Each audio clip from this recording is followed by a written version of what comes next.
Hey, I'm Kyle, this is Ransom Reynolds, and I'm on my way to go see The Hitman's Bodyguard, an action comedy starring Samuel Jackson and Ryan Reynolds.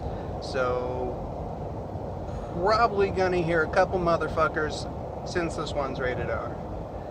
I'll be back right after the movie and tell you guys what I thought. I've just gotten out of the theater after watching The Hitman's Bodyguard. I've got some thoughts. But let's start driving home. Alright, I'm on my way, on the road. The Hitman's Bodyguard. It's unoriginal. I mean, thoroughly unoriginal. I think I've seen this movie a dozen times, in various forms. I can't say much more than that. I mean, it was amusing, a little. It could have been a lot funnier, but I think they had things kind of miscast. They did let Samuel L. Jackson go. They let him have fun with it. I lost count of how many times he actually did say motherfucker. Motherfucker. I lost count around 30, but they did this, so it was fun watching him. He obviously had fun with the role. And Ryan Reynolds. He needs to get out of that straight man, but not straight man type of role, because he can't really do it. Well, no, I'm sure he can do it, but he hasn't been given that particular role. But the unoriginality of the movie is really what dragged the whole thing down. It was beat by beat predictable. You knew exactly what was going to happen from the beginning of the movie. I knew how it was going to end. I knew how things were going to play out. There were no surprises. And for an action comedy, to really work, you've got to nail those two things, the action and the comedy. Both have got to be spot on, and both have got to be good. Like the best example I could think of off the top of my head is the Kingsman. The Kingsman did the comedy brilliantly, and the action was brilliantly staged. And they melded those two perfectly. That's going to be the pinnacle of your action comedy. This doesn't really come close to it. It was a little goofy, but not goofy enough. If you're gonna go for goofy, then really go for broke. Be goofy as shit. This was not really at that level. Samuel L. Jackson and Ryan Reynolds clearly had fun doing this movie and playing off of each other. There was a lot of charisma and a lot of character and a lot of chemistry there, but I don't think they really. I don't think the director really let them go far enough off the leash. Your options are either keep that leash tight and keep them to a script, provided your script is good. Keep them to that script and keep them to the characters, or you let them go and you let them develop their own characters and you just let it roll. Especially with two veterans like that. Ryan Reynolds can do terrific comedy off the cuff. He's brilliant at improv, and Samuel L. Jackson has been around long enough to be able to just pull any character you want, or he wants out. So you could let him go. But I don't think they did. Not nearly enough. And there were too many tropes. Just beat for beat predictable. The Russian, the ex-Soviet mobsters hit other hitmen. the straight-laced, live by the rules, bodyguard, the the wild plays by his own rules, hitman, stuck together on a cross-country trip. It's been done. It's been done over and over again. That odd couple formula it's a little played out unless you're going to show us a new take, something new about it.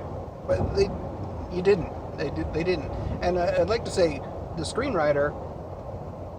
Well, the screenwriter could very well be ripping himself off. I don't know if he's written all those other screenplays that are the same, but I highly doubt it. He's probably maybe got one or two that are similar, if not almost the same.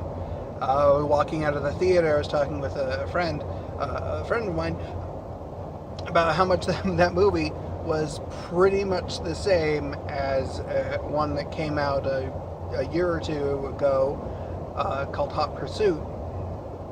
It's really the same movie.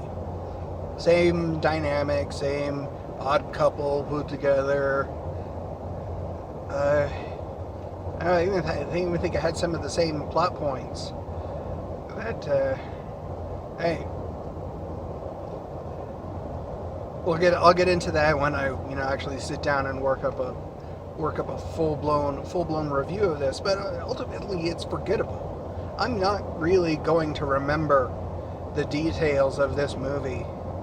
It got a few good chuckles out of me. There are definitely a few moments where Ryan Reynolds or Samuel L. Jackson have some particularly good lines, some particularly good gags. So yeah, as a comedy, it worked. It did all right. Did fine, good, middle of the road. I don't think it's going to be offensive to anybody. They did push. They did push some of the ruder humor, toilet humor, bathroom humor, fart jokes. Really, I could deal with a movie.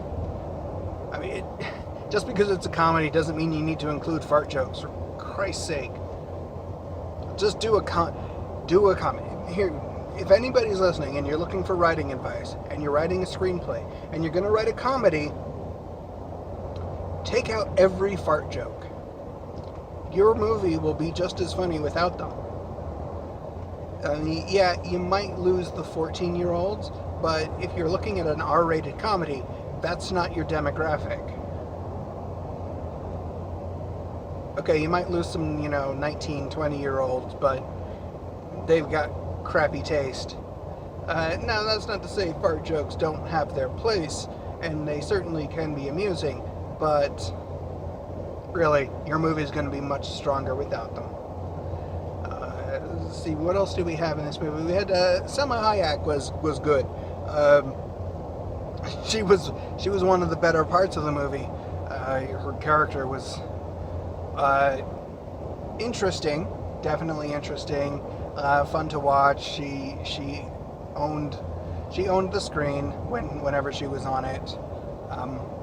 Mostly because she was kind of on the screen alone, so she wasn't playing off of too much. There wasn't a lot else happening. She was in a jail almost the whole time. She ate the scenery, ate through the scenery. She chewed that up.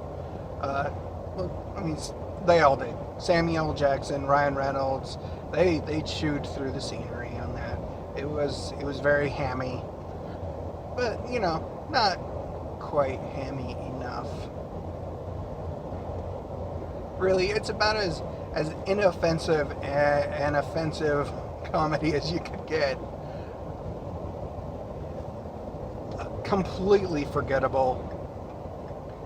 It's not bad, it's just far from good.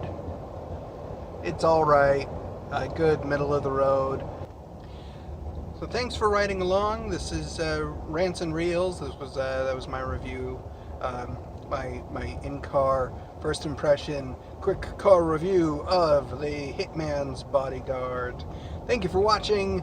Don't forget to check out the Nerd Dome podcast, the Nerd Store in Valley Fair Mall in Salt Lake or West Valley, Utah, and Utah Outcasts, and the nerddome.com website where I will have my review, the full review of the Hitman's Bodyguard. You can find the link to that in the video description.